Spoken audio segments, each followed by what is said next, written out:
الحمد للہ رب العالمین، صلاۃ والسلام علی رسول النبی الکریم وعلی آلہ واصحابہ اجمعین۔ الحمد للہ الذی ہدانا لہذا وما کنا لنہتدی لولا ان ہدانا اللہ۔ رب اشرح لی صدری ویسر لی امری واحلل عقدۃ من لسانی یفقہوا قولی۔ آمین یا رب العالمین۔ آپ سب لوگوں کو ایک ہینڈ آؤٹ جو 13 پیجز پر مشتمل ہے، اور اس کا ٹاپک ہم نے عنوان رکھا ہے قرآن کے بارے میں چند آیات۔ یہ آپ سب کو مل گیا ہے؟ جی سر۔ الحمدللہ سر۔ اب آپ سے گزارش یہ ہے کہ اگر ان ٹاپک کو ہی پڑھیں تو آپ سمجھیں تو یہ ایک ایسا کلیکشن ہے کہ قرآن ان آیات کو سمجھنے کے بعد بندے کو ٹھیک پتہ چلتا ہے کہ یہ قرآن کیا چیز ہے۔ مثلا پہلے قرآن کا تعارف خود قرآن سے۔ نمبر 2، کتاب مبین۔ قرآن اپنے آپ کو کتاب مبین کہتا ہے۔ وہ ساری آیات جو قرآن میں کتاب مبین کے بارے میں یہاں موجود ہیں۔ قرآن ایک مبارک کتاب ہے۔ برکتیں آپ کو چاہیے تو برکت کی گارنٹی ہے کہ اگر اس کتاب کو پڑھ کے سمجھ کے اس پر غور و فکر کریں گے اور اس پر عمل کریں گے کما حق کا ہو، تو برکت گارنٹی ہے دنیا اور آخرت دونوں میں۔ اس کے بعد یہ کتاب حکیم ہے۔ خود اللہ تعالیٰ الحکیم کی کتاب حکمت سے بھری ہوئی، جو اس کتاب کو پڑھے گا سمجھے گا وہ بھی اللہ تعالیٰ اس کو حکمت عطا فرمائے گا۔ وہ دنیا میں بر وقت ٹھیک فیصلے کرے گا اور کامیاب دنیا گزارے گا، اور آخرت میں جنت میں داخلے کے بعد کامیاب ترین زندگی ہوگی۔ قرآن فہمی کی شرائط بہت اہم ٹاپک ہے۔ وہ کیا شرائط ہیں جن شرائط کے پیش نظر ہمیں قرآن کو سمجھنا چاہیے؟ اگر وہ شرائط پوری کریں گے قرآن سمجھ آ جائے گا۔ پھر قرآن مجید کن لوگوں کے لیے ہدایت ہے؟ یہ بڑی اہم بات ہے۔ اگر مجھے قرآن پر یقین کہ اس کی ہر بات حق ہے، کیونکہ اللہ رب العالمین جو خود حق ہیں اس انہوں نے نازل فرمائی ہے، جب یہ چیزیں اس کے سمجھ میں آ جائیں گی تو انشاءاللہ اس کو قرآن جو ہے وہ ہدایت اپنے آپ اندر وہ خوبیاں پیدا کر لے تو قرآن کی ہدایت اس کو بالکل سمجھ آ جائے گی۔ اب قرآن مجید کا ہر صاحب ایمان پر حق ہے۔ کچھ حقوق ہیں وہ آپ کو اسی پمفلٹ میں مل جائیں گے۔ اور پھر ہجر قرآن، اللہ اکبر، اس قرآن کو چھوڑنے کا، اس قرآن سے منہ موڑنے کی سزا کیا ہے دنیا میں، برزخ میں، آخرت میں، وہ ساری یہاں بیان ہوئی ہے۔ اور پھر اتباع قرآن کی تاکید خود قرآن سے۔ یہ 13 پیجز کا ہینڈ آؤٹ ہے۔ میں آپ سب سے گزارش کروں گا کہ پرنٹ کرا لیں، اپنے دوست احباب کو وہ بھیج لیں اس کی واٹس ایپ، اور آپ دیکھیں گے کہ یہ قرآن کا انشاءاللہ آپ کو ایک بہترین تعارف مل جائے گا۔ یہ چیزیں بڑی محنت سے جمع ہوتی ہیں، یہ اللہ ہی کا کرم ہے، اور آپ تک پہنچتی ہیں پورے ہینڈ آؤٹ کی شکل میں۔ آپ اس کی ناقدری نہ کریں، کیونکہ اس کی ناقدری قرآن کی ناقدری ہے، ساری قرآن کے بارے میں ہے۔ یہ بات آپ کو سمجھ آ گئی ہے کہ نہیں؟ جی سر، جی الحمدللہ۔ اچھا، جزاک اللہ۔ اب آپ اس کو دیکھیں گے، اس کو پڑھیں گے، اس کو سمجھیں گے۔ اب ہم چلتے ہیں سورہ الحجر جو ہم نے شروع کر رکھی ہے، اور سورہ الحجر کی ہم نے آج جو آیت پڑھنی ہے وہ ہے آیت نمبر 4 سر۔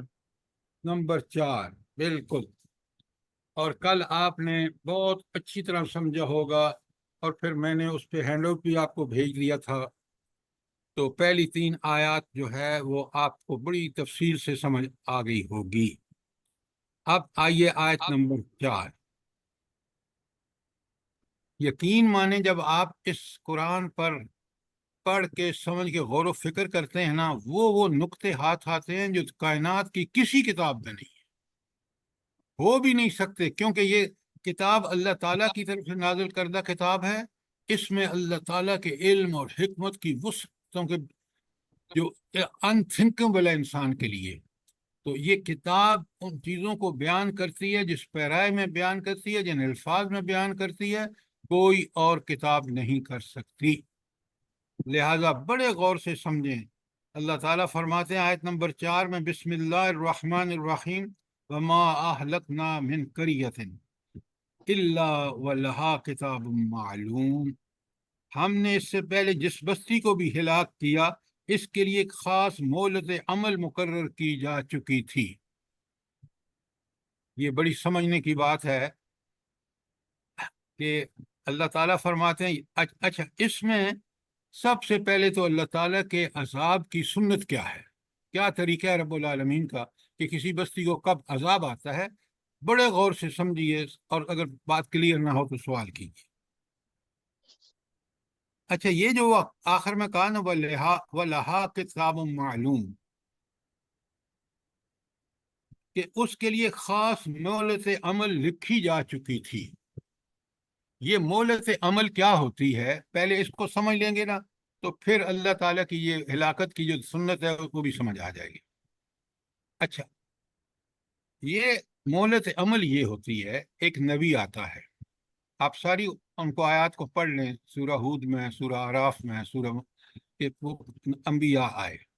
اچھا، جب وہ آ گئے، اب یہ بھی اللہ تعالیٰ کا پری پلان سب کچھ ہے، کیونکہ اس کو سب حال ماضی مستقبل کا پتہ ہے، کس قوم میں کب نبی بھیجنا ہے اور اس قوم کو کب عذاب دینا ہے، یہ سب اللہ کے ہاں طے شدہ ہے۔ اس علم بحر بے کراں بکل شیء علیم قرآن کی زبان میں، تو اس کو سب پتہ ہے اسی کے مطابق۔ اب ذرا اس آیت کو سمجھتے ہیں۔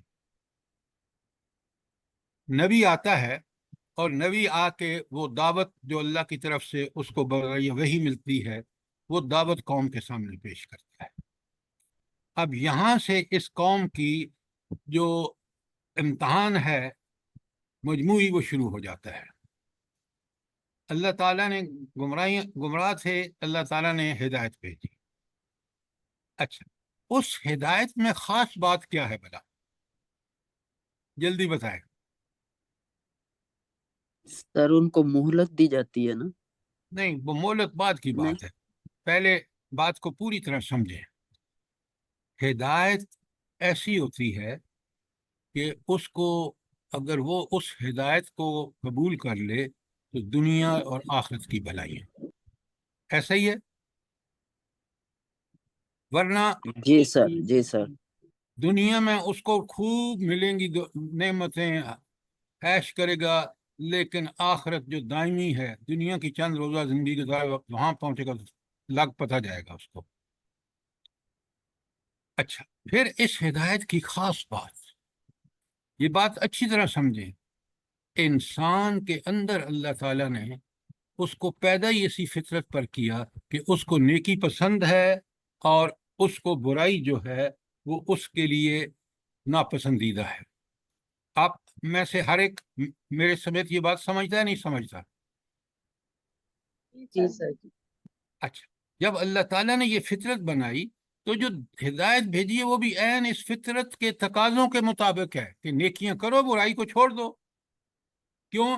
نیکیاں کرو گے تو تمہاری دنیاوی زندگی، تمہارے انسانی تعلقات، انسانی معاشرہ، تمہاری سیاست، تمہاری معیشت، تمہاری معاشت بالکل ٹھیک ہو جائے گی۔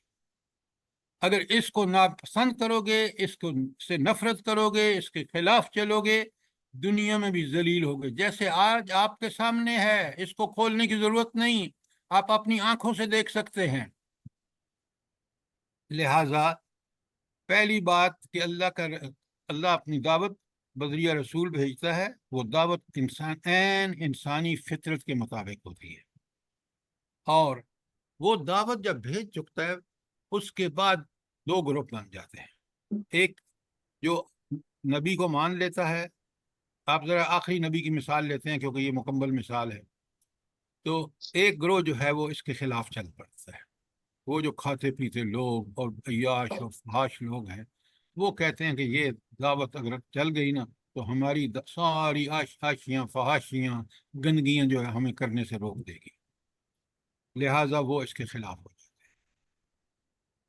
اس خلاف ہونے پر بھی اللہ تعالیٰ ان کو مہلت دیتا ہے کہ ٹھیک ہے، کیونکہ یہ دنیا امتحان ہے، مہلت لازمی ہے.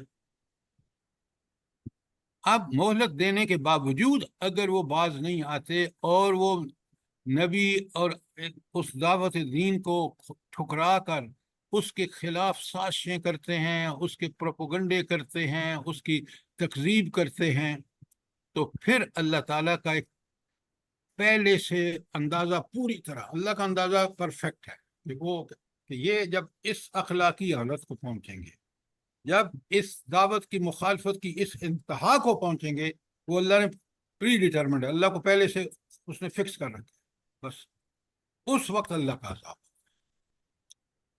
دعوت آتی ہے نمبر 1. نمبر 2، دعوت قبول کرنے والے اس پہ عمل کرتے ہیں، دعوت کی مخالفت کرنے والے اپنا پورا زور لگاتے ہیں.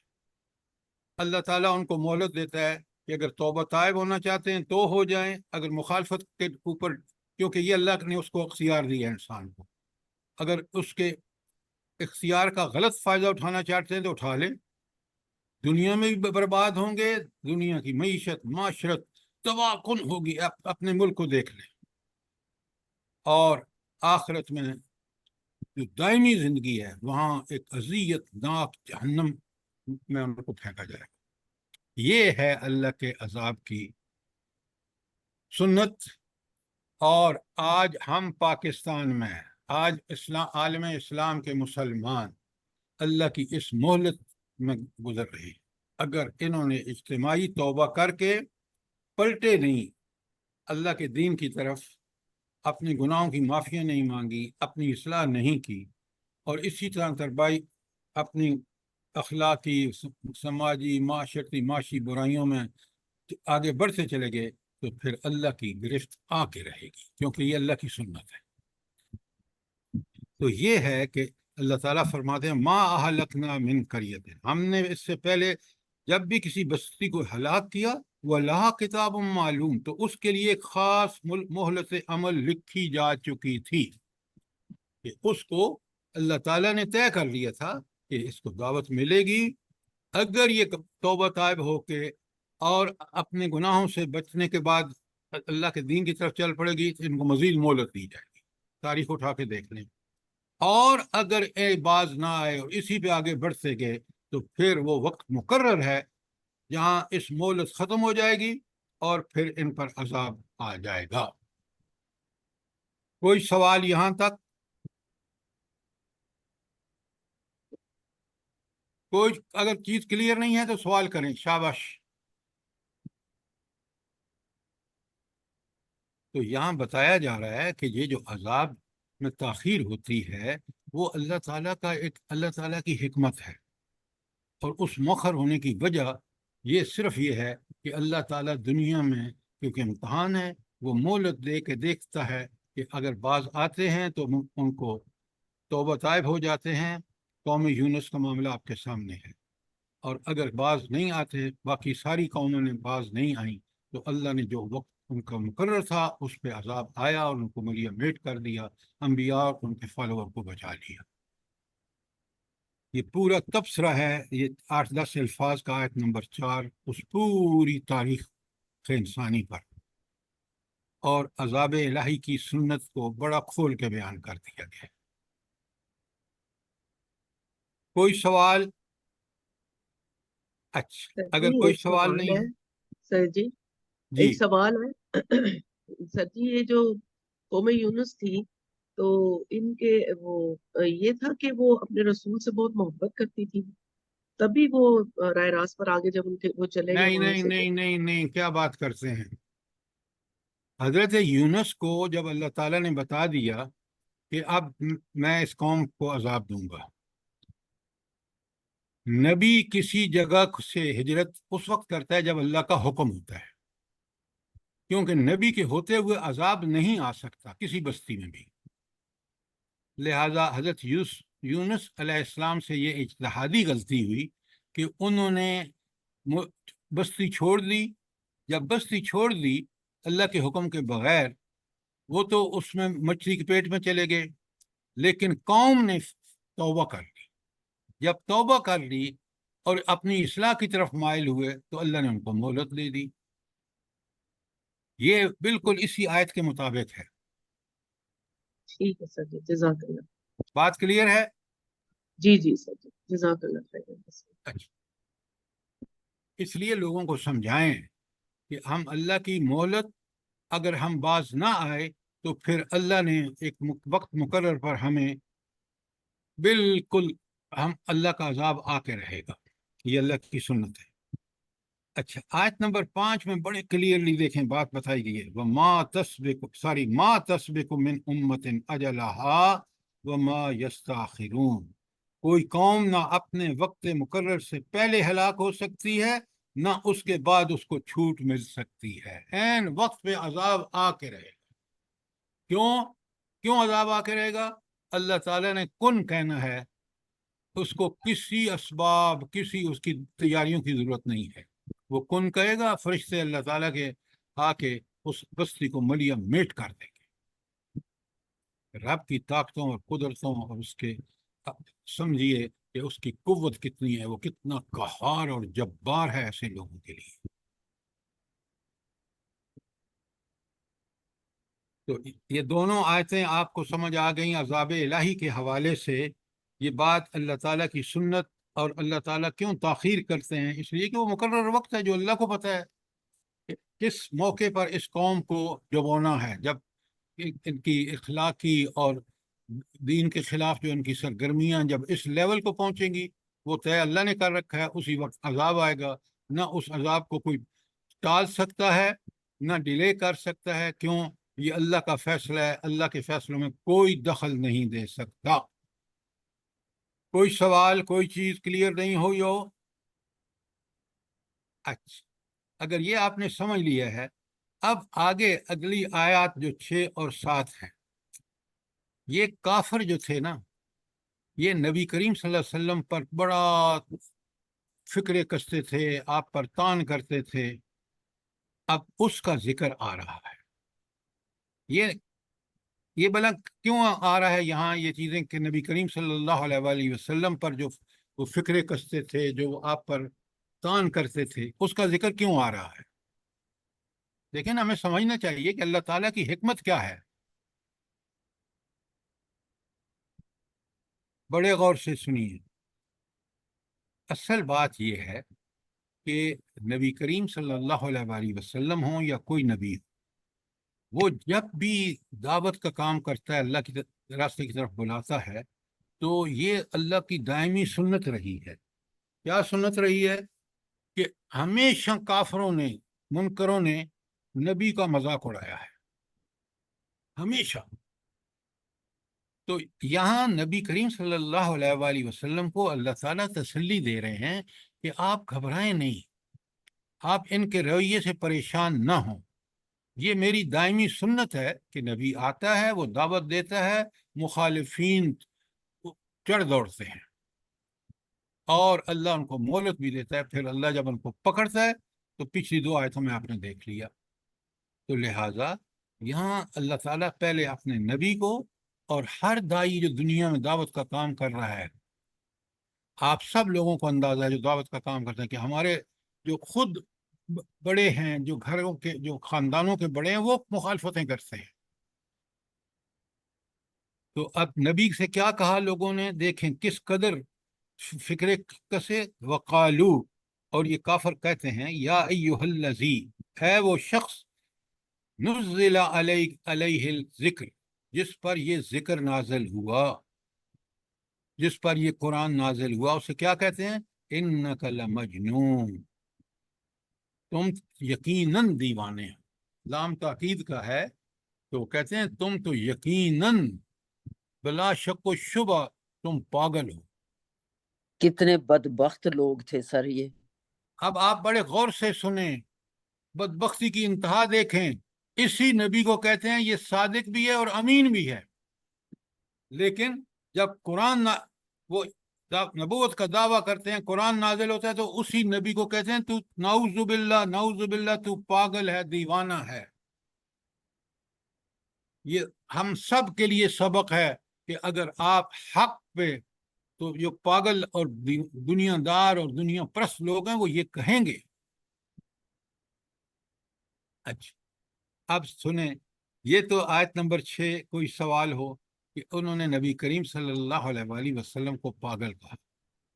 سر میں کچھ پوچھ سکتی ہوں؟ جی پوچھیں۔ یہ تو نبی پاک کے متعلق ہے نا، تو اس سے پہلے والی آیتوں میں یہ حضرت یونس کا ذکر جو ہے؟ وہ میں نے مثال کے طور پہ پیش کیا ہے۔ اچھا ٹھیک ہے ٹھیک ہے۔ پہلی آیتوں میں اللہ کے عذاب کا کیا طریقہ ہے وہ بیان جی ہوا ہے، اور جی میں نے حضرت یونس کی مثال اس طرح بیان کی ہے کہ اللہ تعالیٰ جب مہلت کے دوران اگر قوم توبہ کر لیتی ہے، جیسے قوم یونس نے کیا، تو اللہ تعالیٰ اس کو مہلت دے دیتا ہے۔ جی ٹھیک ہے، جزاک اللہ خیر سر۔ اچھا، اب آیت نمبر 6 میں آپ نے دیکھا کہ دعوت کے دین کا کام اتنا آسان نہیں ہے۔ نبی کریم جیسی ہستی جو بے مثال تھی انسانی سیرت و کردار میں، تاریخ اس جیسی مثال پیش نہیں کر سکتی۔ اس کو کیا کہتے ہیں؟ تو پاگل ہے، نعوذ باللہ، جس کو پہلے خود کہتے ہیں کہ یہ صادق بھی ہے اور امین بھی ہے، لیکن جو ہی نبوت کا دعویٰ کرتے ہیں، قرآن کا نزول شروع ہوتا ہے، قرآن روکتا ہے برائیوں سے، نیکیوں کا حکم دیتا ہے، تو اسی نبی کو اس لیے قرآن کہتا ہے کہ اے نبی صلی اللہ علیہ وسلم، یہ آپ کے خلاف نہیں کر رہے، یہ دراصل اللہ کے خلاف کر رہے ہیں۔ کیوں؟ نبی کے خلاف تو جب ہوتا کہ نبی کی ذات پہ کیڑے اس لیے نکال رہے ہیں کہ نبی اللہ کی بات بتا رہا ہے ان کو، اور وہ اللہ کی بات کو انکار کر رہے ہیں۔ آگے آیت نمبر 7 میں سنیے، لو ما تأتینا بالملائکہ ان کنت من الصادقین، اگر تو سچا ہے تو ہمارے سامنے فرشتوں کو لے کر کیوں نہیں آتا؟ یہ بلا انہوں نے کیوں کہا؟ اب بتائیں نا، پر دیکھیں نا۔ وہ عذاب مانگتے تھے نا، کیونکہ فرشتے جب آتے ہیں تو نہیں نہیں عذاب نہیں نہیں میڈم، نہیں معجزہ مانگتے تھے سر جی، کیونکہ وہ کہتے تھے کہ پہلے انبیاء پر جو معجزات آئے ان کی وجہ سے۔ نہیں، یہاں بالکل بات دوسری ہے۔ آپ دوسری بات کر رہے ہیں جو قرآن میں موجود ہے، بالکل ٹھیک ہے، لیکن یہاں لو ما تأتینا یہ تو تم جو کہتے ہو کہ میرے پاس فرشتہ آتا ہے، وہ اللہ کے پیغام لے کے آتا ہے، تو کہتے تھے کہ وہ ہمارے پاس کیوں نہیں آتا فرشتہ؟ یہ ہے یہاں پہ، آیت کے اندر رہیے، ادھر ادھر کی مت لے کے آئیے۔ یہاں اعتراض جو ہے وہ اعتراض یہ ہے کہ آپ کہتے ہیں کہ یہ فرشتہ اللہ کا پیغام لے کے آتا ہے، تو بھائی وہ فرشتہ ہمارے پاس کیوں نہیں آتا، آپ ہی کے پاس کیوں آتا ہے؟ گویا وہ چاہتے تھے کہ اللہ کی وحی ان کے پاس آئے۔ بھائی اللہ تعالیٰ مالک خالق کائنات ہے، اس نے یہ طریقہ مقرر کیا کہ انسانوں میں سے ایک بہترین انسان کو اپنا نبی چنے گا اور پھر اس کو پیغام دے گا، اور یہ بدبخت جو دنیا کے پجاری، شیطان کے پجاری، اپنے نفس کے پجاری، یہ کہتے ہیں کہ اللہ ہمیں کیوں نہیں پیغام بھیجتا؟ بھائی تم اللہ کے پیغام کا ماننے والے ہوتے تو تم اس نبی کو دیکھتے، اس کی صداقت اور امانت کو دیکھتے، وہ جو بات کہہ رہا ہے وہ بات عین فطرت کے مطابق کہہ رہا ہے، پھر بھی اس کی مخالفت کر رہے ہیں کیونکہ ان کی فطرت مسخ ہو چکی ہے۔ تو پھر اس وقت کہتے ہیں کہ اچھا آپ کہتے ہیں نا آپ کے پاس فرشتے آتے ہیں، تو پھر یہ بتاؤ کہ اگر تم سچے ہو تو ان فرشتوں کو ہمارے پاس کیوں نہیں بھیجتے؟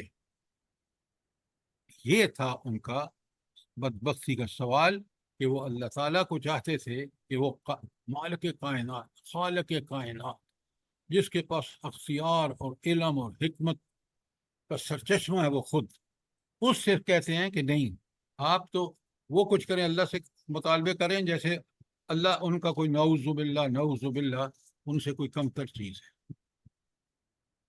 بات کلیئر ہے کہ نہیں؟ جی سر۔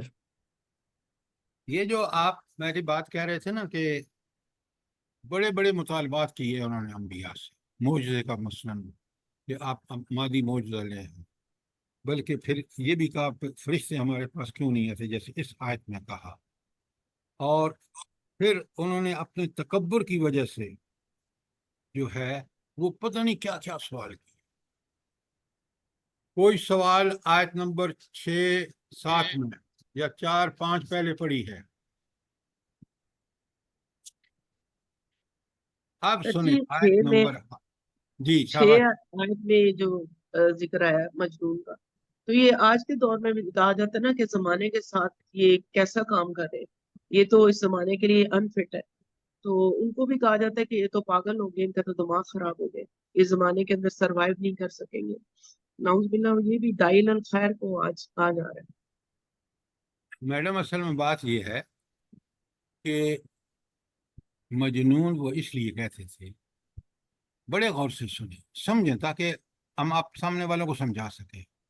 مجنون وہ اس لیے کہتے تھے کہ وہ کہتے تھے کہ یہ نبی کلیم کر رہا ہے کہ اس دین کو قبول کر لو گے، اس دعوت کو قبول کر لو گے تو تم دنیا میں بھی اور آخرت دونوں میں فلاح پاؤ گے. یہی نبی انبیاء کی دعوت ہے نا. جی جی سر. جبکہ انہوں نے کہا دیکھیں اس کے ماننے والے بڑے گھٹیا لوگ نعوذ باللہ، اور خود یہ کتنا پریشان حال ہے. ہم تو دنیا میں بھی عیش کر رہے ہیں اور وہاں بھی عیش کریں گے. یہ ہے اصل نقطہ ان کا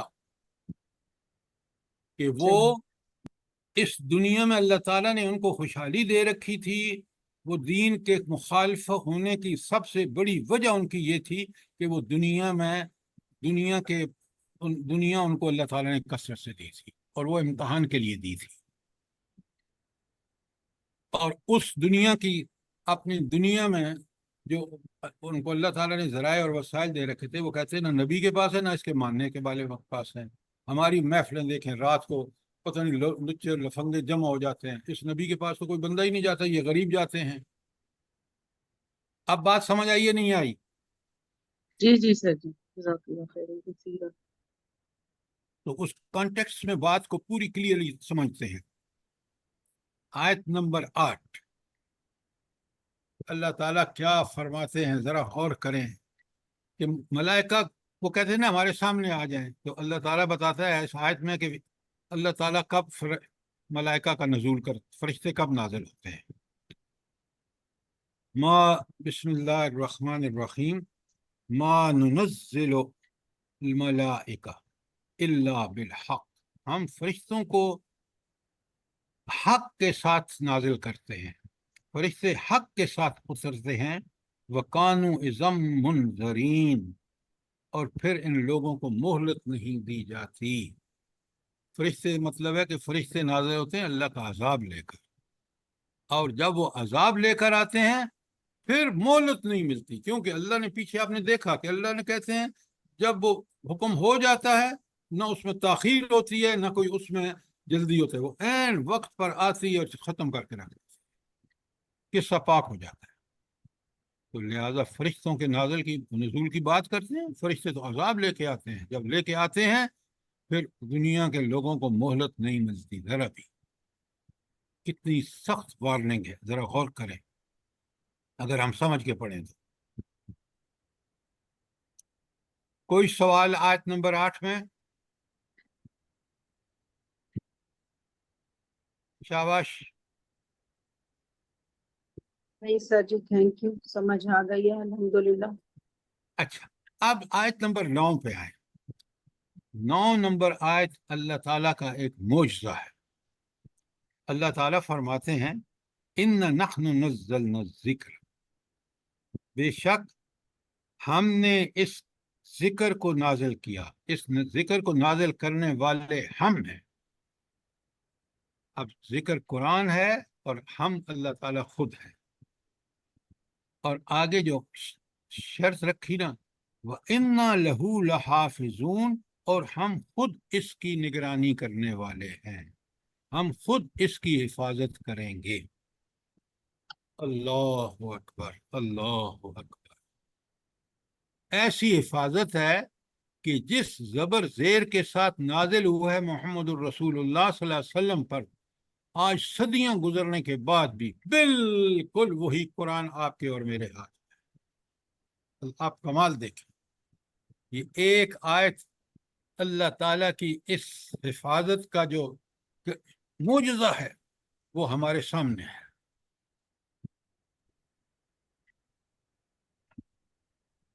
الحمدللہ ثم الحمدللہ، میں نے یہ قرآن افریقہ میں بھی سنا، یورپ میں بھی سنا، امریکہ میں بھی سنا، پاکستان میں بھی سنا۔ آپ یقین مانیں جب بھی کوئی تلاوت کر رہا ہوتا ہے، سب سے بڑی مثال آپ کی نماز میں جو جہری نمازوں میں تلاوت ہوتی ہے، اور قرآن کہیں سے اٹھا لیں، کمال، سبحان اللہ و بحمدہ سبحان اللہ العظیم۔ ایسی حفاظت فرمائی ہے کہ دنیا آج بھی حیران پریشان ہے۔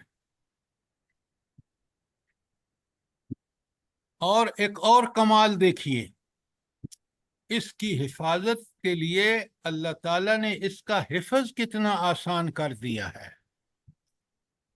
آپ کو میں ایک پیج انگریزی کا دیتا ہوں اور آپ سے کہتا ہوں آپ مجھے حفظ کر کے بتائیں، یقین مانے آپ نہیں کر سکتے۔ 30 پاروں کا یہ قرآن چھوٹے چھوٹے بچوں کے ایسا محفوظ ہے کر دیا ہے ان کے اللہ تعالیٰ نے حافظے میں کہ وہ بالکل اسی طرح اس کی تلاوت کرتے ہیں جس طرح صحابہ اور صحابیات کرتے تھے۔ کیا زبردست بندوبست ہیں اللہ کے، ذرا نوٹ فرمائیں۔ یہ کتنا بڑا احسان ہے اس ذات کا۔ میڈم آپ دیکھ لیں اس حفظ کے لیے لوگوں کے دلوں میں اللہ تعالیٰ نے کتنی تڑپ رکھی ہے، کتنی طلب رکھی ہے۔ میں ایسے خاندانوں کو جانتا ہوں جن کے ماں باپ کو قرآن کی عظمتوں کا ٹھیک اندازہ نہیں ہے، لیکن ان کے بچے میں نے حافظ دیکھے۔ تو مجھے اس وقت یہ آیت سامنے آئی کہ اِنَّا نَحْنُ نَزَّلْنَا الذِّكْرَ وَإِنَّا لَهُ لَحَافِظُونَ۔ آج آپ خود یورپ میں ہیں، امریکہ میں دیکھ لیں، آپ کو حفاظ ملیں گے جو بالکل سر، بالکل صحیح کہہ رہے ہیں۔ یہ میرا ایک بھتیجا ہے، وہ امریکہ میں، وہ بولتا تھا میں نے حفظ کرنا ہے، آپ لوگ ماں باپ جو مرضی کر لو، اور ماشاءاللہ ماشاءاللہ اس نے سبحان اللہ کوشش کی اور قرآن حفظ کر لیا، اور تراویح وغیرہ سارا کچھ پڑھاتا ہے خود ہی۔ بس یہ رب کے احسان ہیں۔ اور ذرا اس آیت کو پڑھیے، سمجھیے، پھر آپ کو پتہ چلے گا کہ رب العالمین نے کیسا بندوبست کیا ہے۔ کوئی سوال آیت نمبر 9 کے بارے میں؟ سر جی میرے ایک دماغ یہ میں بھی بھی ہے، ایک آیت آ رہی ہے کہ وہ جو عذاب کے یہ تو فرشتے ہیں، اور فرشتے رحمت لے کے بھی تو آتے ہیں نا، وہ جو ہے اِنَّا أَنزَلْنَاهُ فِي لَيْلَةِ الْقَدْرِ۔ دیکھیں فرشتے ہر وقت اللہ کے جو دو تو ہمارے ساتھ لگے ہوئے ہیں نا۔ آپ جی کتنی آیتیں ہیں کہ اللہ تعالیٰ نے فرشتوں کو آپ کی نگرانی پہ لگا رکھا ہے اور وہ آپ کو ان تمام چیزوں سے محفوظ رکھتے ہیں۔ میں نے آپ کو بتایا کہ جب ہم امریکہ میں تھے تو ہمارے اپنے ایک دوست کو چھوڑنے آ رہے تھے ایئرپورٹ، تو ایکسیڈنٹ ہوا راستے میں، ہم 4 آدمی تھے، گاڑی تباہ ہو گئی۔ آپ کو پتہ ہے وہاں بڑی سپیڈ سے گاڑیاں چلتی ہیں، اور ساری ٹریفک رک گئی۔ انہوں نے کہا کہ مر گئے ہوں گے لوگ، ہم چاروں کے چاروں کھڑے ہو گئے۔ کس نے بچایا ہے؟ سبحان اللہ نے۔ اللہ، اللہ اس کے ذات کس نے کے سر ذریعے جو کس کے ذریعے حفاظت بچایا کرنی، ہے؟ فرشتوں کے ذریعے بچایا ہے۔ فرشتوں کے ذریعے۔ تو یہ تو آپ کے اور میری روزمرہ کی اللہ تعالیٰ نے کمال کیا ہے ہمارے ساتھ، انسانوں کے ساتھ۔ اس کی رحمتوں کا کوئی سبحان حد و حساب نہیں ہے۔ بے شک۔ اچھا، یہ جو میں نے آپ کو 13 پیجز کا بھیجا ہے نا، اس میں اتباع قرآن کی تاکید خود قرآن سے آخر وہ ہے ایک وہاں ٹاپک، اس کو پڑھیں سمجھیں۔ یہ 12 پیج کا، اس کو ضرور پرنٹ کرا لیں۔ میں پھر آپ سے گزارش کر رہا ہوں، یہ آپ کو زندگی بھر کام آئے گا۔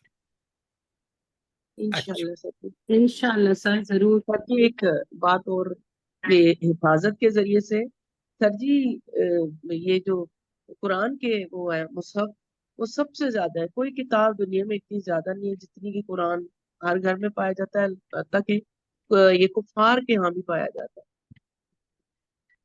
وہ تو آپ بالکل ٹھیک کہہ رہے ہیں، کفار نے اس لیے رکھا ہوتا ہے کہ تاکہ اس میں کوئی ایسی باتیں نکالیں یا اس کو کے خلاف مہم میں اس کو استعمال کریں، لیکن یہ کتاب اصل میں اللہ تعالیٰ نے کس لیے بھیجی ہے اس کا آپ کو مجھے پاس ہونا چاہیے کہ ہم اس کتاب کو کتاب ہدایت، کتاب برحق، اسی کے اندر حق ہے، جس چیز سے منع کیا ہے اسی میں انسانوں کا فائدہ ہے، جس چیز کا حکم دیا ہے اس کو مان لینے میں ہی فائدہ ہے۔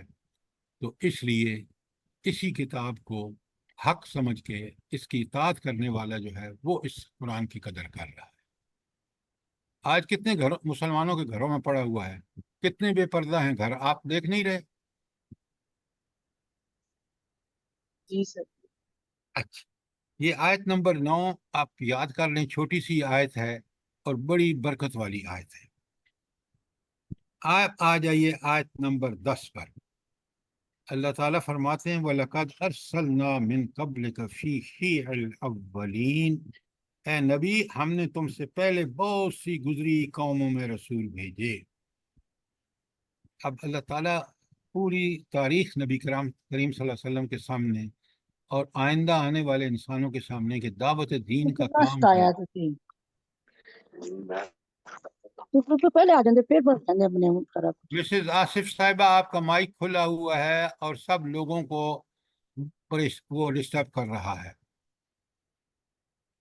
اچھا، تو بڑے غور سے سنیے کہ یہ ہمارے لیے بہت بڑی اللہ تعالیٰ کی طرف سے ہمت بناتی ہے بات کہ اللہ تعالیٰ فرما رہے ہیں کہ ہم نے پہلے بھی گزری قوموں میں بہت سارے رسول بھیجے، اور ان قوموں نے کیا کیا، ذرا غور سے سنیے۔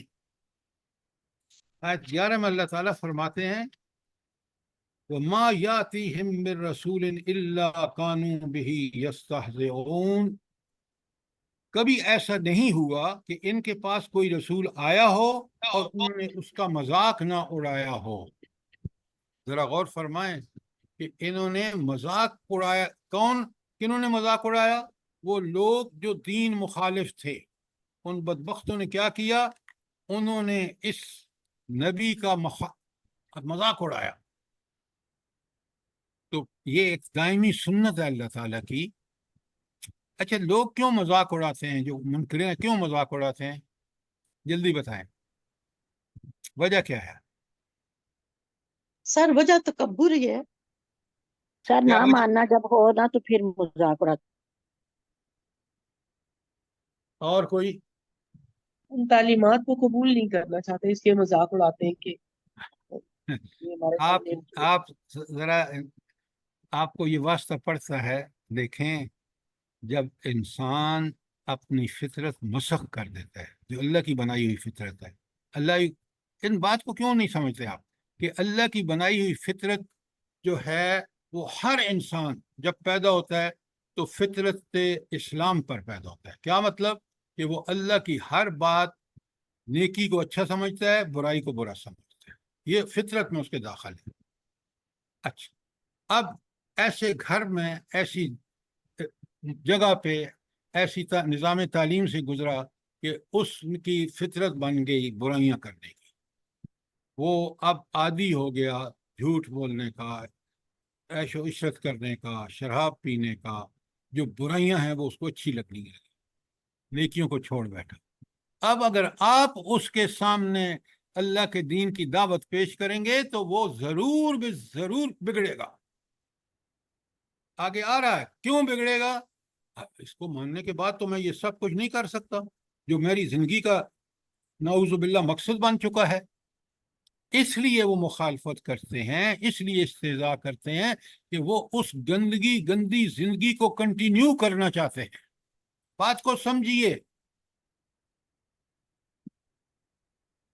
اب ان کو سوائے اپنی خواہشات نفس، اپنے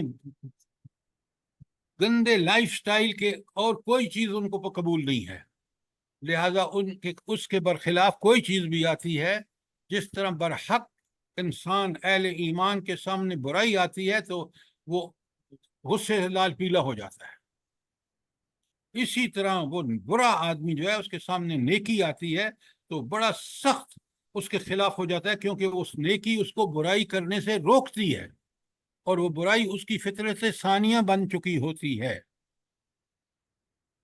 بات سمجھ آئیے کہ نہیں؟ جی سر۔ اچھا، اب اللہ کہتے ہیں کہ یہ جو ان کی فطرت بن گئی ہے نا برے لوگوں کی، اللہ تعالیٰ کہتے ہیں کذالک نسلکہ فی قلوب المجرمین، مجرموں کے دلوں میں تو ہم اس ذکر کو اسی طرح سلاخ کی مانند گزارتے ہیں۔ کیا مطلب ہے اس کا؟ بڑی زبردست بات ہے۔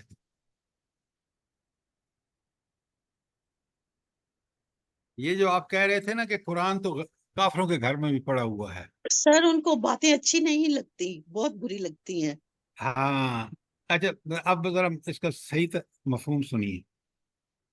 سلکہ کے معنی عربی زبان میں کسی چیز کو دوسری چیز میں چلانے، گزارنے یا پرونے کے ہیں، جیسے دھاگے کو سوئی کے ناکے میں سے گزارنا، اس کو سلکہ کہیں گے۔ اس آیت کا مطلب یہ ہے کہ اہل ایمان کے اندر تو یہ ذکر قلب کی ٹھنڈک اور روح کی غذا بن کر اترتا ہے، مگر مجرموں کے دلوں میں یہ جو ہے ایک سلاخ بن کر ان کے دلوں سے گزرتا ہے، اور ایسی اس پیغام کو سن کر، اس دعوت کو سن کر ان کے دل میں ایسی آگ بھڑکتی ہے گویا ایک گرم سلاخ تھی جو ان کے سینے سے پار ہو رہی ہے۔ آپ ذرا یہ قرآن اور اس قرآن کی آیتوں کی تشریح کریں نا ان لوگوں کے سامنے جو جیسے قریش مکہ تھے، جیسے آج کے سیکولر ہیں، تو آپ دیکھیں گے کہ وہ کس قدر غصے میں آ جاتے ہیں، گویا وہ دل ان کے دل میں ایک سلاخ بن کے گزر رہی ہے۔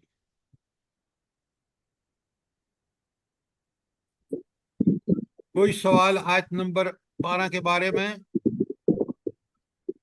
اللہ کا تعالیٰ اپنے نبی سے کہتے ہیں لا یؤمنون بہ، اب ایسے لوگ ہرگز ایمان نہیں لائیں گے اس قرآن پر یا آپ پر، وقد خلت سنت الاولین، اور آپ کے سامنے یہی سابقہ لوگوں کا طریقہ چلا آ رہا ہے، یہی ان کا طریقہ ہے کہ وہ جب اس قرآن کو سنتے ہیں یہ مجرم لوگ تو پھر کس قدر آگ بگولا ہوتے ہیں، لہذا یہ ایمان نہیں لے کے آئیں گے۔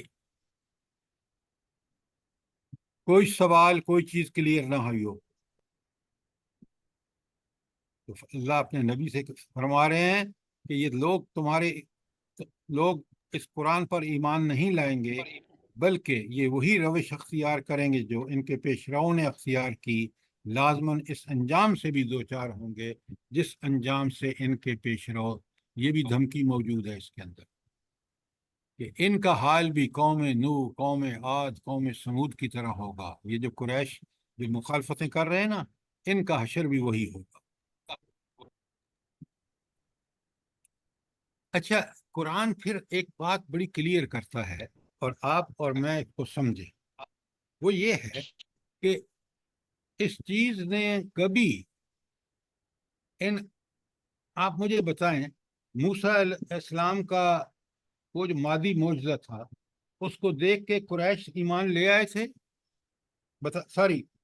فرعون ایمان لے آیا تھا یا اہل فرعون ایمان لے آئے تھے؟ نہیں سر، نہیں سر۔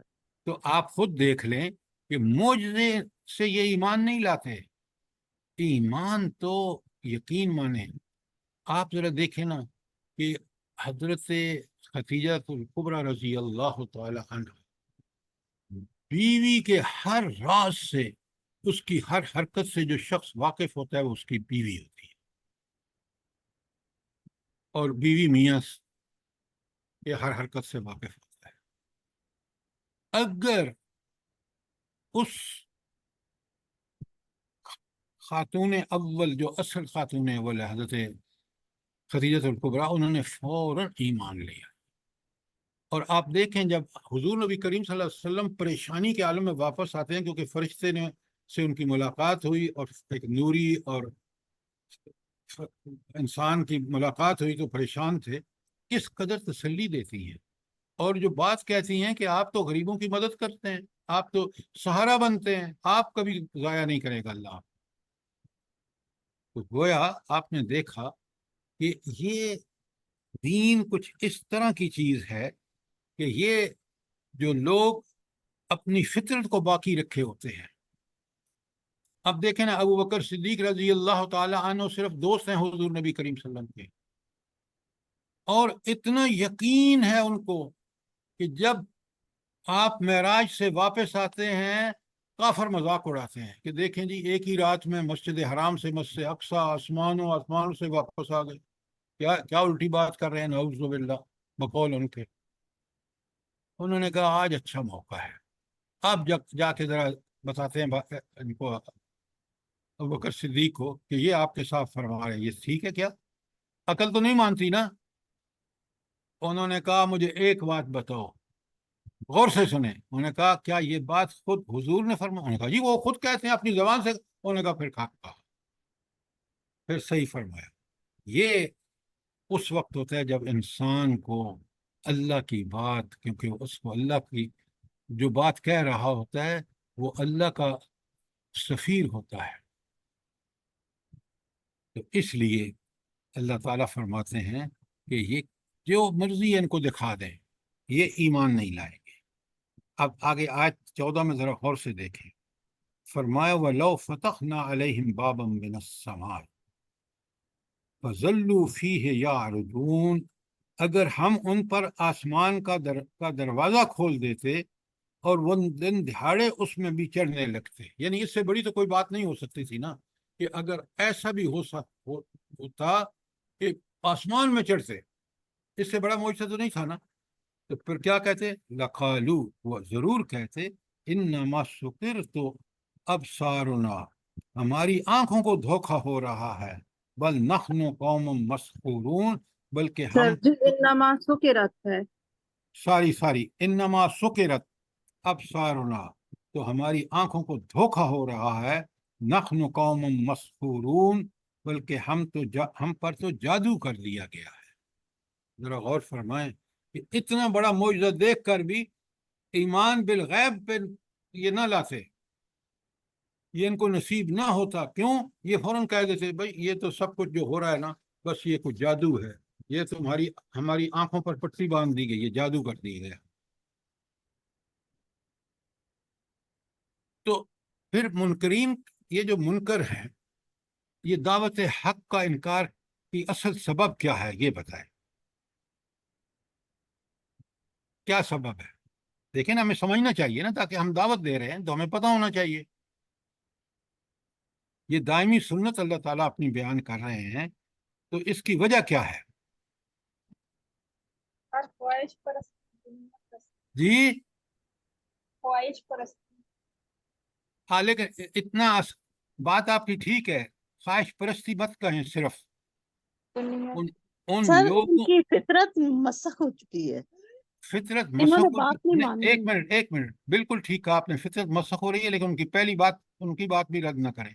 اصل میں وہ اپنی خواہشات کے غلام بن چکے ہیں، اور وہ جو فطرت ان کی بگڑی ہے، مسخ ہوئی ہے، اور اپنی خواہش نفس کے غلام بن چکے ہیں. دین حق کی باتیں ان کو بڑی عجیب و غریب لگتی ہیں. کیوں؟ دین تو آپ کو صراط مستقیم پہ چلاتا ہے اور آپ الٹ چل رہے ہیں. لہذا اصل سبب یہ ہے کہ وہ اپنی خواہشات، اپنے جھوٹے دعووں میں کوئی تبدیلی کرنے کے لیے تیار نہیں ہے. وہ تکبر میں پڑے ہوئے ہیں اور نبی صلی اللہ علیہ وسلم کی بات کو سننے کو تیار نہیں ہے. یہ ہے ان کا مسئلہ. آیت نمبر 16 پہ چلیے. اچھا، اب آپ دیکھیں ذرا، یہ 16 تا 25 کا مضمون بڑا اوپر والے سے مربوط ہے. اب اللہ تعالیٰ ان سے کہتا ہے اگر تمہیں نشانیاں ہیں چاہیے نا تو ذرا غور تو کرو. اگر تم اپنے عقل، دماغ اور جو اللہ نے تمہیں سوجھ بوجھ دی ہے اس کا ٹھیک استعمال کرو. مثلا کیا اللہ کہتا ہے؟ وَلَقَدْ جَعَلْنَا فِي السَّمَاءِ بُرُوجًا، اور ہم نے آسمان میں بہت سارے مضبوط قلعے بنائے ہیں. وَزَيَّنَهَا لِلنَّاظِرِينَ، اور دیکھنے والوں کے لیے ان کو آراستہ کر دیا ہے. کس سے؟ ستاروں سے۔ کتنا خوبصورت منظر ہوتا ہے ہر رات کو جب بادل نہیں ہوتے، تو آپ کبھی غور تو کریں کہ آخر یہ خود بخود تو وجود میں نہیں آ گیا یہ چیز، اتنی حسین اور جمیل منظر یہ رات کا۔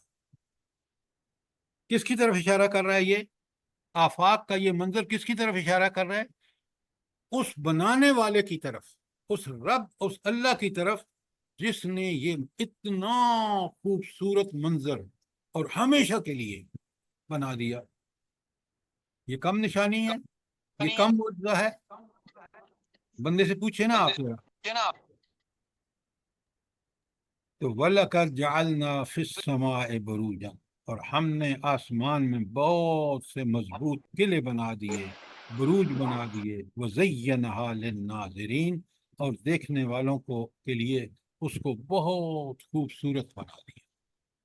بالکل ہر آدمی دیکھتا ہے۔ قرآن جب کوئی دلیل دیتا ہے تو قرآن کی دلیل اتنی زبردست ہوتی ہے کہ وہ ہر آدمی اس کو دیکھ رہا ہوتا ہے۔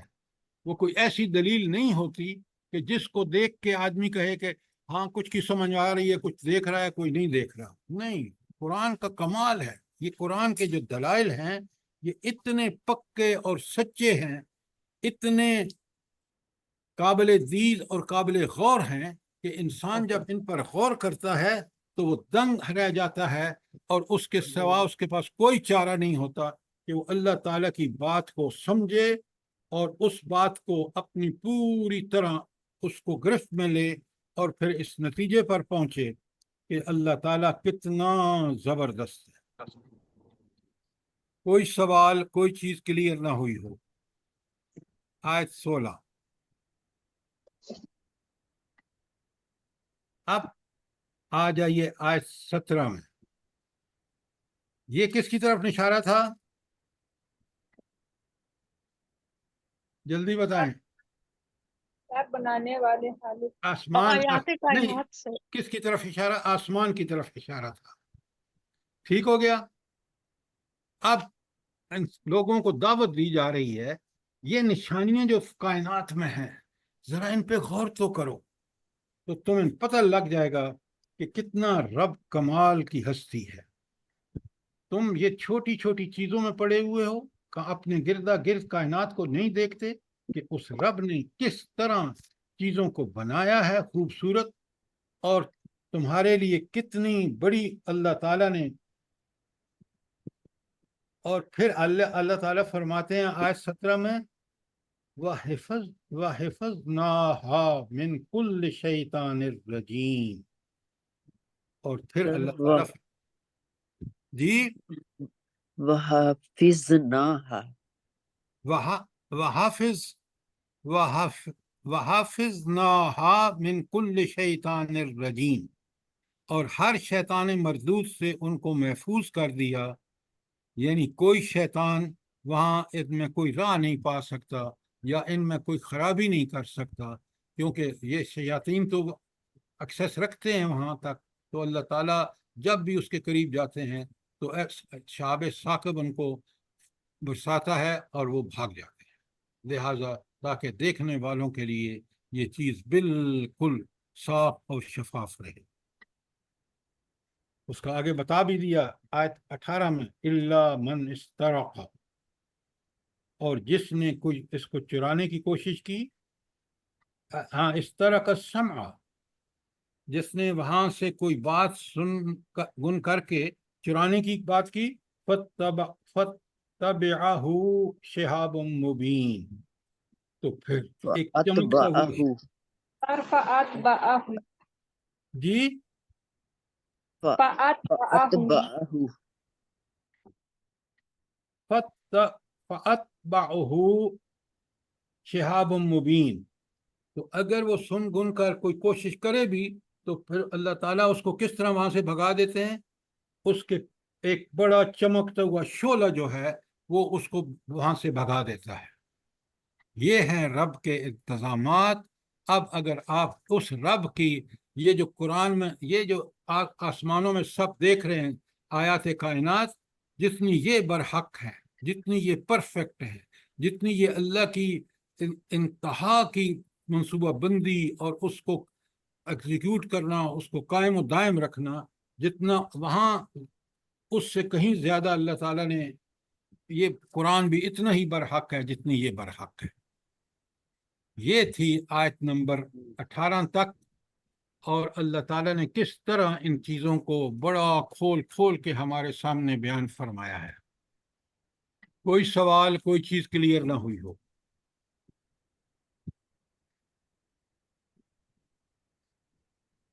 یہ منسترہ کا سما کا مطلب کیا ہے؟ ہاں ظاہر ہے وہ جو اللہ کا، سنیں بڑے غور سے، وہ جو اللہ تعالیٰ نے وہاں اپنا ایک سسٹم بنا رکھا ہے، تو اس طرح کا سما کا مطلب ہے سن گن۔ سما کا مطلب ہے کوئی انہوں نے چیز سن لی اور اس کو وہاں سے اٹھایا اور پھر جا کے اپنے دیگر شیاطین کو بتایا اور انہوں نے اس کو پھیلا دیا۔ تو وہ اس کو روکنے کے لیے پورے عمل کو اللہ تعالیٰ نے ان کو سننے سے بھی دور رکھا۔ اس طرح کا سما، اس سننے گن لینے سے بھی دور کر دیا۔ کس کے ذریعے؟ شہاب مبین کے ذریعے۔ ایک شعلہ وہاں اللہ تعالیٰ نے بندوبست کیا ہوا ہے، وہ جو ہی اس ٹیریٹری میں پہنچتے ہیں سننے کے لیے، اللہ تعالیٰ کا وہ شعلہ ان کو فالو کرتا ہے اور بھگا دیتا ہے وہاں سے۔ کیا یہ وحی کے بارے میں ہے یا احکام خداوندی کے بارے میں ہے؟ آپ مجھے یہ بتائیں کہ وحی ہو یا احکامات خدا بندی ہوں، دونوں ایک ہی چیز ہیں۔ احکامات خدا بندی بھی تو بذریعہ وحی ہم تک پہنچتے ہیں نا۔ جی جی ہاں۔ جزاک اللہ۔ سر جی یہ وہ سرقہ سے ہے، سین راکاب جو اس کا روپ ہے، چوری کرنے سے، چرانے سے؟ ہاں، باب استفال اس طرح کا جو ہے وہ باب استفال میں چلا گیا، ٹھیک ہے۔ جی سر۔ اچھا، اب یہ سر تھی یہی بات سورۃ ملک کی آیت نمبر 5 میں بھی آئی ہے نا؟ بالکل آئیے دوسری، آپ بالکل ٹھیک کہہ رہے ہیں، وہاں بھی اللہ تعالیٰ نے یہ پروسیس بتایا کہ ان کی سن گن لینے سے۔ اچھا، اب آیت کیونکہ 20 تک ہو گیا ہے، اور انشاءاللہ ہم نہیں 18 18 پڑھی ہے ہم نے۔ اچھا 18 پڑھی ہے، ٹھیک ہے۔ اچھا، یہ تو اب پھر زمین کی طرف نشانیاں ذرا ایک آدھ اور پڑھ لیتے ہیں۔ وَالْأَرْضَ مَدَدْنَاهَا، اور ہم نے زمین کو پھیلا دیا۔ ذرا غور فرمائیں، اب انسان سفر کرتے ہیں، اب یہاں سے امریکہ اور پتہ نہیں کہاں کہاں، ذرا اس زمین کو دیکھیں رب نے کیسے پھیلایا۔ وَأَلْقَى فِيهَا رَوَاسِيَ، اور اس میں پہاڑ جما دیے۔ وَأَنبَتْنَا فِيهَا مِن كُلِّ شَيْءٍ مَوْزُونٍ، اور ہر نوع کی نباتات ٹھیک ٹھیک نپی تلی مقدار میں اگائی۔ شیء موزون، نپی تلی مقدار میں۔ اور یہ نباتات کیا کرتی ہیں بلا؟ آگے آپ بات کو سمجھیے، یہ نباتات کیا کرتی ہیں؟ متاع لکم ولانعامکم، اللہ کے بندو، یہی نباتات انسانوں جانوروں کے لیے خوراک بنتی ہے۔ وَتَعَلَّكُمْ وَلِأَنْعَامِكُمْ۔ ذرا میری بات غور سے سنیں، یہ جو ہے وَأَنبَتْنَا فِيهَا مِن كُلِّ شَيْءٍ مَوْزُونٍ، یہ ربوبیت سے متعلق ہے۔ انسانوں اور حیوانوں کی اللہ تعالیٰ جو ان کو پالتا پوستا ہے، اس کے لیے پھر اس زمین سے اللہ تعالیٰ بہترین موضوع ترین چیزیں اگاتا ہے۔ بس اتنی سی بات مانے پڑھ کے چپ ہو جائیں گے؟ اللہ نے دماغ عقل دیے، سوچیں کہ اسی سے تو پھر سارا انسان پل رہا ہے۔ یہ توحید ربوبیت ہے۔ آگے خود اللہ کہہ رہا ہے آیت نمبر 20 میں، وَجَعَلْنَا لَكُمْ فِيهَا مَعَائِشَ، اور اس میں معیشت کے اسباب فراہم کیے۔ کون سے معیشت کے اسباب ہیں؟ وہ جو زمین اگاتی ہے۔ وَمَن لَسْتُمْ لَهُ بِرَازِقِينَ، اور بہت ساری مخلوق کے لیے جن کے تم رازق نہیں ہو، ان کو رزق اس زمین، چرند پرند حیوانات سب اور انسان سب اس سے رزق کھاتے ہیں۔ ذرا غور کریں، ان کو سمجھیں. جب آپ ان کو سمجھیں گے تو رب کی عظمتیں آپ کے سامنے کھل کے آ جائیں گی. پھر میرے لیے کوئی چارہ نہیں ہے کہ میں اس رب کے آگے سجدہ ریز نہ ہو. کتنا عظیم ہے. اسی کی عبادت کے لیے تو اس نے مجھے پیدا کیا. تو عبادت یہ ہے کہ زندگی کے ہر جگہ، ہر پہلو، ہر وقت اسی کے حکم کا پابند رہوں، جس نے یہ سارے انتظامات زمین میں کیے، آسمان میں کیے، جو ہمیں بتا رہا. تو یہاں انسان کے لیے نظام ربوبیت کی طرف اشارہ ہے. زمین میں کیا رکھے ہیں اللہ نے. اچھا، آپ مجھے ایک بات بتائیے، آسمان میں نظام ربوبیت کا کیا اللہ تعالیٰ نے بندوبست کر رکھا ہے؟ یہ تو زمین میں ہے نا. جلدی بتائیں. سر بارش برستی ہے جس سے تمام ایگزیکٹلی ڈاکٹر صاحب آپ نے بالکل ٹھیک کہا. بارشیں جب برستی ہیں آسمان سے، وہ جو زمین سے پانی بخارات کے ذریعے اوپر اٹھتا ہے، پھر اللہ تعالیٰ ان کو آسمانوں میں بادل بنا دیتا ہے، وہ بادلوں کو حکم دیتا ہے، وہ فرشتے ہانک کے لے جاتے ہیں، اور پھر وہاں بارش ہوتی ہے. اس بارش کی وجہ سے ابھی جو خزاں آئے گی وہ بارشوں کی وجہ سے آئے گی. تو دیکھیں، آپ ان چیزوں کو ذرا غور سے سمجھیں، تاکہ آپ کو اللہ نے ہمیں دل و دماغ، عقل، سوچ، فہم، یہ سب چیزیں جو دی ہیں اس کے لیے، تاکہ ہم اس رب کو پہچانیں. اس لیے قرآن بھرا پڑا ہے ان آیات کائنات سے، آیات انفس سے. آیت 20 تک کوئی سوال ہو؟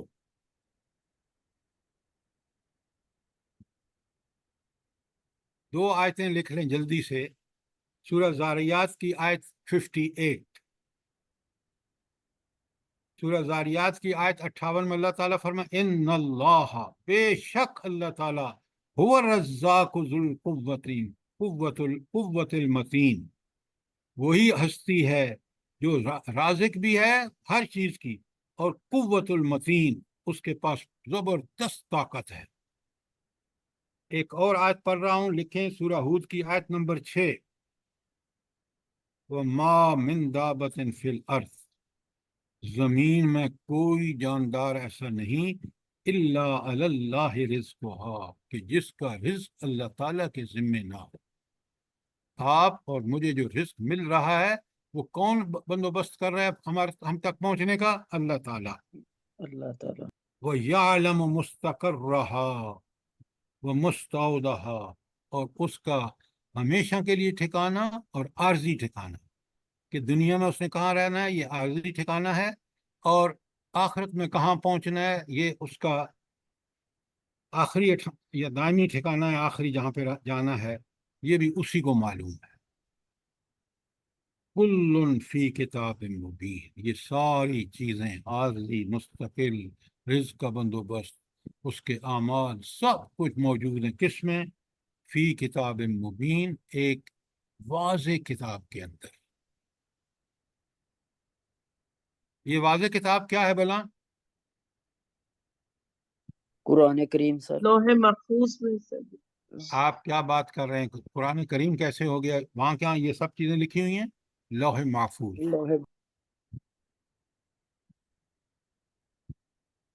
کوئی سوال آیت 20 تک؟ ربنا تقبل منا انك انت السميع العليم وتب علينا انك انت التواب الرحيم.